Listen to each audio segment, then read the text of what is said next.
మామూలుగా చాలా వరకు నేను విన్నాను సార్, ఇంజనీరింగ్ వాళ్ళని తీసుకోవడం కంటే డిగ్రీ వాళ్ళని ఎక్కువ మంది ప్లేస్మెంట్స్ తీసుకుంటున్నారని చెప్పి నేను విన్నాను. అది రైటా రాంగా సార్? ఇంజనీరింగ్ వాళ్ళకన్నా డిగ్రీ వాళ్ళకే నాలెడ్జ్ ఎక్కువ ఉంటుంది. సో అందుకని కంపెనీస్ కూడా అండ్ కొంత డిఫరెన్స్ వస్తుంది, 20% to 25% ప్యాకేజ్ డిఫరెన్స్ కూడా ఉంటుంది బీటెక్ వాళ్ళకి డిగ్రీ వాళ్ళకి. కానీ టాప్ కంపెనీస్ మాత్రం అందరినీ సేమ్ గా చూస్తాయి అనమాట. సో ఆ పాయింట్ లో కూడా వాళ్ళకి ఎక్కువ ఆపర్చునిటీస్ వస్తాయి. ప్లస్ ఇంకొక పాయింట్ ఏంటంటే మన బీటెక్ వాళ్ళకి టెక్ సపోర్ట్ జాబ్ అంటే తీసుకోరు అసలు, డిగ్రీ వాళ్ళే యాక్సెప్ట్ చేస్తారు.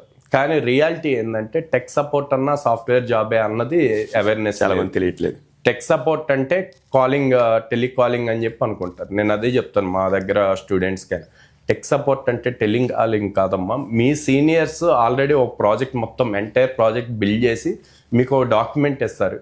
మీరు ఆ డాక్యుమెంట్ గో త్రూ అయ్యి క్లయింట్స్తో ఇంటరాక్ట్ అయ్యి క్లయింట్స్కి ఎక్కడైనా సాఫ్ట్వేర్ ఇష్యూస్ వస్తే అవి మీరు సాల్వ్ చేయగలిగే మైనర్ ఇష్యూస్ అయితే మీరే సాల్వ్ చేస్తారు, లేదంటే దాన్ని ఎక్స్క్లేట్ చేయాలి.